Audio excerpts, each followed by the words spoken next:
Lula não desiste de tentar reverter a privatização da Eletrobras. O presidente disse durante um evento de lançamento da Lei Paulo Gustavo, em Salvador, que houve corrupção e bandidagem na desestatização da empresa. Segundo ele, deveria... Desculpa. Essa é pra rir mesmo. Segundo ele, deveria ser considerado, abre aspas, um crime lesa pátria. Ô, Diego, vou começar com você que é advogado. Fala aí, por favor. Rodolfo, isso é Lula sendo Lula, né? Parece que nesse governo, você falar em privatização, você falar em diminuir a máquina pública, você falar em cortar gastos, isso é praticamente pecado. Você começa a falar isso, por mais razoável que seja a tua afirmação, você vai ganhar, chill, senão o amor vai embora e o ódio volta. Então, enfim, totalmente descabida isso já foi. A privatização da Eletrobras, ela não foi feita da melhor forma possível. Afinal, foi uma privatização que vai acabar gerando custos pro Estado, ao invés de reduzi-los. Então, ela já foi mal feita. Para você desfazer, você vai trazer mais prejuízo ainda aos cofres públicos. Então, não faz muito sentido tentar desfazer agora essa... Você está querendo falar alguma coisa? Não, eu estou entendendo porque nós temos, vou te interromper aqui, porque eu quero ouvir esse trecho. A privatização foi feita uma bandidagem que deve ser um crime de lesa pátria. Eles venderam a Eletrobras e lá no contrato está dizendo: se o governo brasileiro tentar comprar de volta a Eletrobras, a gente tem que pagar 3 vezes o preço que o privado ofereceu.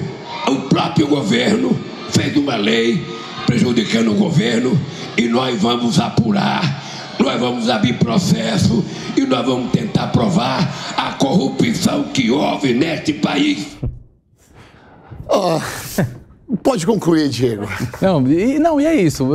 Parece que nesse governo é pecado você falar em redução de gasto. O Estado tem que ser pesado, porque tem que aumentar imposto, porque a gente precisa bancar todos os luxos aí, precisa bancar a mobília de luxo da Janja e todos os penduricalhos lá do nosso Palácio de Versalhes de Brasília. É isso, Negão.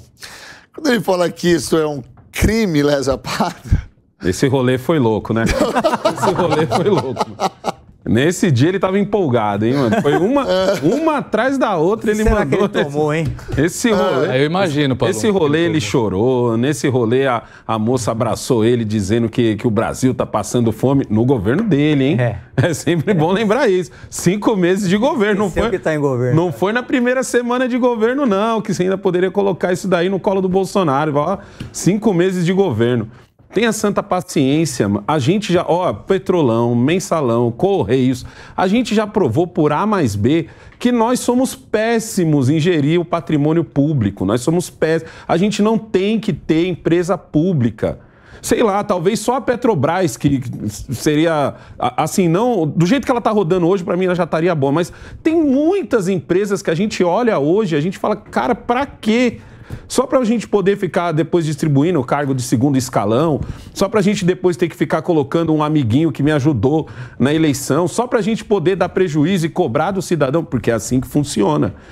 Se você tiver um comércio, seja ele num gigantesco no Brasil inteiro, seja ele numa barraquinha, a regra é clara, você tem que se esforçar para que ele dê lucro. Se ele der prejuízo, você não tem como tirar o dinheiro do seu vizinho ou do amiguinho, não, como é numa empresa pública. Se uma empresa pública dá prejuízo, nós pagamos esse prejuízo. E não acontece nada com quem não administrou ela direito.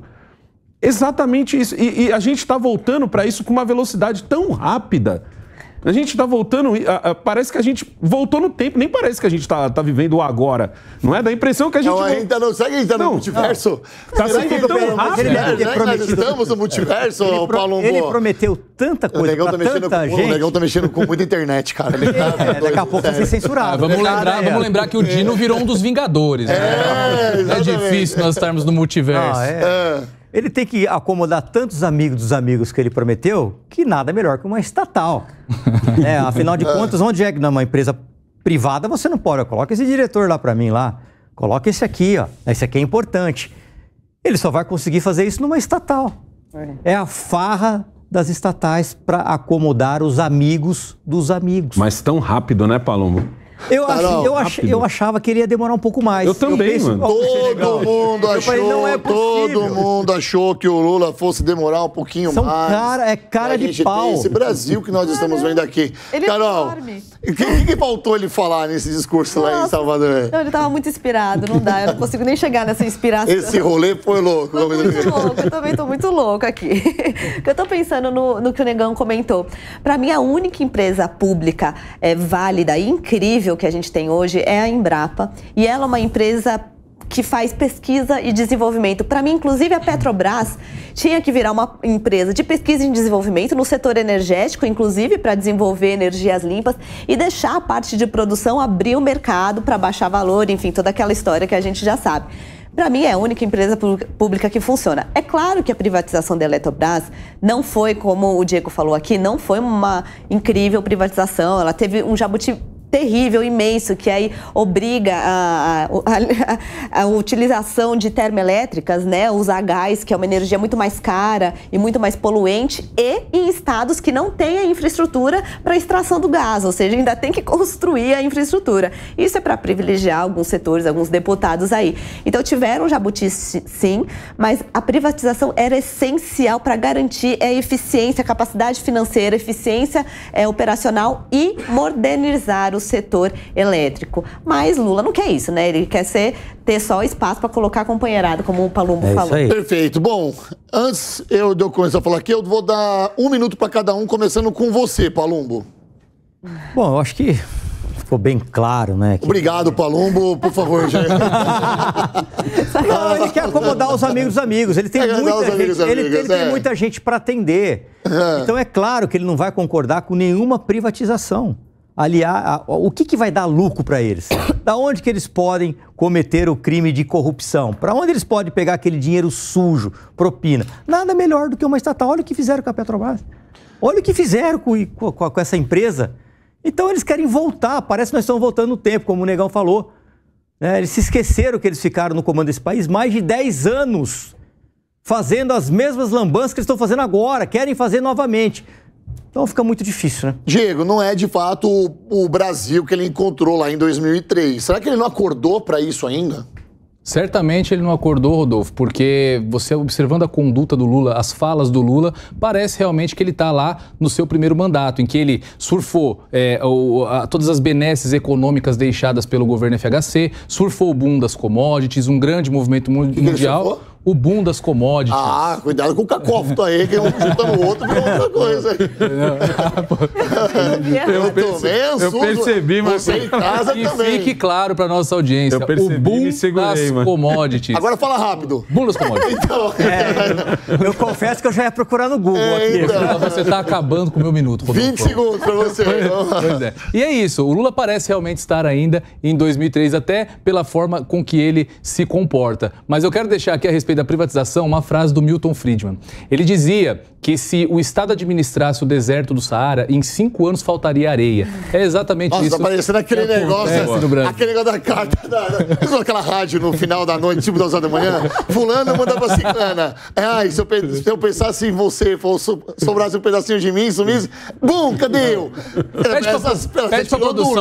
Você tirou do livro, não sei que livro é esse. Negão, eu comi 30 segundos do seu tempo, por favor. O grande problema do Lula é como o Diego acabou de falar. Ele vive em 2002 e só está cercado de puxa-sacos que não colocam ele de volta em 2023. E esses puxa-sacos morrem de medo de perder a sua boquinha ali perto do Lula, porque provavelmente ele deve ser aquele cara que só escuta meia dúzia de pessoas e só ouve umas 2 ou 3. Eu diria que essa é a Janja. Não é à toa que eu já disse aqui mais de uma vez que muita gente do PT que conhece Lula desde a época que ele não tinha barba morre de inveja da Janja porque vê que ele acaba ouvindo ela.